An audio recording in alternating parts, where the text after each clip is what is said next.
আসসালামু আলাইকুম। সবাই কেমন আছেন? দোয়া করি সবাই ভালো থাকেন।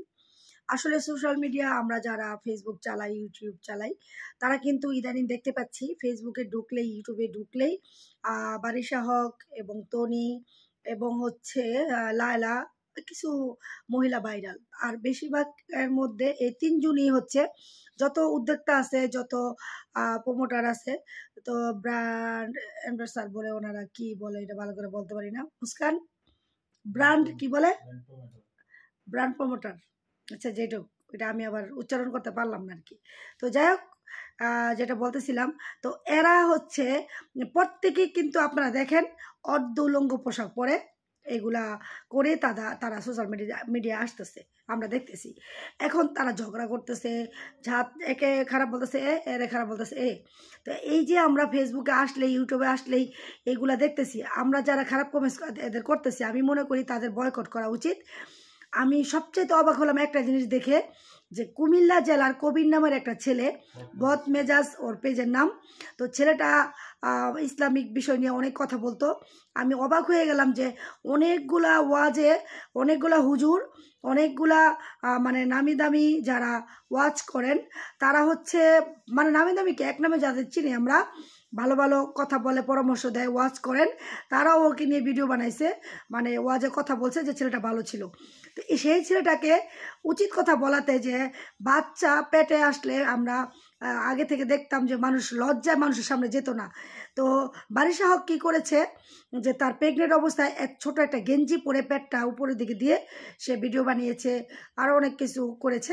তো ওইগুলা দেখার পরে ছেলেটা শুধু বলেছে যে এই পেট নিয়ে এইভাবে ব্যবসা করতেছে সে, মানুষকে দেখায় দেখায় ছোট জামা পরে।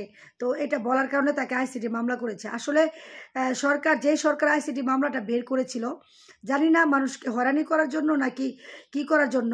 তো যেটাই হোক, আইন তৈরি হয় প্রয়োগ করার জন্য, কিন্তু আমাদের দেশে আইন হয় কিন্তু প্রয়োগ হয় না। তো যাই হোক, ভালো মানুষকে অনেক মানুষ ফাঁসাই দিছে, আমি নিজের চোখেও দেখেছি, আমিও নিজে ভুক্তভোগী। যে সত্যি কথা বলাতে আমিও নিজে জেল খেটেছি। তো সত্যি কথা বললে আপনি দেখবেন কি, আপনি যখন নোংরা কাজ করবেন, তখন আপনাকে যদি নিয়ে কেউ কথা বলে, তখন তাকে আপনি হয়রানি করার চেষ্টা করবেন, কারণ কি আপনি নোংরা, তাই আপনি সেটা ঢাকার চেষ্টা করবেন, তাকে হয়রানি করে বলবেন কি যে আমি এগুলো করি নাই। তো আমি বারিশা হককে বলবো, আল্লাহ ছাড় দেয়, ছেড়ে দেন না। তো আপনারা কেউ ভালো নয়, যে লায়লা বলেন, তনি বলেন, আপনি বলেন, আপনারা সবাই কিন্তু নোংরা পোশাক পরে এই যে ফেসবুক মিডিয়াতে আসতেছেন। আমরা ছেলে মেয়েদের নিয়ে ভালো করে ভিডিও দেখতে পারি না। আমরা দেখা গেছে আমরা ফেসবুকে ঢুকি, ইউটিউবে ঢুকি, ছেলে মেয়েদের সামনে আপনাদের নোংরা পোশাক পরা ছবিগুলো, ভিডিওগুলো চলে আসে। তো আপনাদের পায়ে ধরবো, রিকোয়েস্ট করবো, আপনাদের দয়া করে বলছি, আপনারা এই সব পোশাক পরা বাদ দেন। মৃত্যু চিন্তা করেন, আজকে হলেও মরতে হবে, কালকে হলেও মরতে হবে। তো মৃত্যুর পরে কি জবাব দেবেন? এই যে কি যেন বলে একটা মহিলা, রাসেল ভাইয়ের এক্স ওয়াইফ, তো সেও বলেছিল যে এই করলে, হিজাব পরলে আমার ইনকাম কমে যায়, হিজাব না পড়লে আমার মানে অনেক হবে, ইনকাম হবে। তাই চিন্তা করেন, আল্লাহ যদি আপনাকে না দেয়, আপনি কোথা থেকে পাবেন? একবারও আল্লাহর চিন্তা করলেন না, কোথা থেকে আপনি আসলেন? কি হলো? আপনার দুটা চোখ অন্ধকার থাকতে পারতো, দুটা পা অন্ধ থাকতে পারতো, মানে দুটা পা না থাকতে পারতো, দুটা হাত না থাকতে পারতো, আপনি মানে যে কোনো একটা অংশ আপনার শরীরে না থাকতে পারতো, কিন্তু আল্লাহ আপনাকে সব দিয়েছে। তারপর আপনি কি বললেন? মাথার হিজাবের কারণে আপনার ইনকাম হবে না, মানে ইনকাম বন্ধ হয়ে যাবে। তো যাই হোক, সব কিছু মিলে এই নোংরা কিছু মহিলাদের জন্য আমরা ফেসবুকে ঢুকতে পারি না, বাচ্চা কাচ্চা নিয়ে, পরিবার নিয়ে দেখতে পারি না। সবার কাছে অনুরোধ রবে যে থাকবে, যে আল্লাহ ছাড় দেয়, ছেড়ে দেন। এই ছেলেটা কিন্তু জেল খাটাইছে, এই ছেলেটা বের হয়ে অ্যাক্সিডেন্ট হয়ে মারা গেছে। অনেকে ভিডিও বানাইছে, বলছে যে এটা দুর্ঘটনা, অ্যাক্সিডেন্ট না, যে কোনো কেউ ষড়যন্ত্র করে ছেলেটাকে মেরে ফেলছে। তো যাই হোক, আল্লাহ ভালো জানে, আল্লাহ উত্তম পরিকল্পনাকারী। তো বারিশা হককে বলবো যে আপনি কিছু হইলে মানুষের নামে মামলা হুমকি দেন। আবার দেখলাম আপনি সাংবাদিক সম্মেলন করলেন, তো এইসব ছাড় দেন। আপনারা তো নিজেরই নোংরা, আবার মানুষকে কীভাবে জেলের ভয় দেখান। আমি এক নোংরা মহিলাকে নিয়ে কথা বলে 21 দিন জেল খেটেছিলাম। তো কাশিমপুর জেলখানায় পরিমণি আমি একসাথে এক রুমে ছিলাম জেলখানায়। তো বিভিন্ন মামলায় মানুষ জেলখানায় গিয়েছে। তো আমি অবাক হয়েছি যে একটা মহিলার মানে অনেক অপকর্ম আমি তুলে ধরেছিলাম প্রমাণ সহ। তো ধরার কারণে আমি জেল খেটেছিলাম। তো যাই হোক, এইগুলা আসলে আল্লাহ আমাদের উত্তম পরিকল্পনাকারী, আল্লাহ আমাদের যেটা ভালো হয় সেটা করে দেন। তো জেল খেটে কিন্তু কোনো খারাপ কিছু হয়নি, ভালো হয়েছে, অনেক কিছু শিখেছি, কি করতে হবে আর কি করতে হবে না, কোথায় থামতে হবে, কোথায় থেকে শুরু করতে হবে, এগুলো শিখেছি। আসলে উসটা খেলে মানুষের উস হয়। তো দোয়া করব আল্লাহ তাআলা ভাইটাকে জান্নাত নসিব করুক। অনেক 2 বছর আগে মারা গেছে।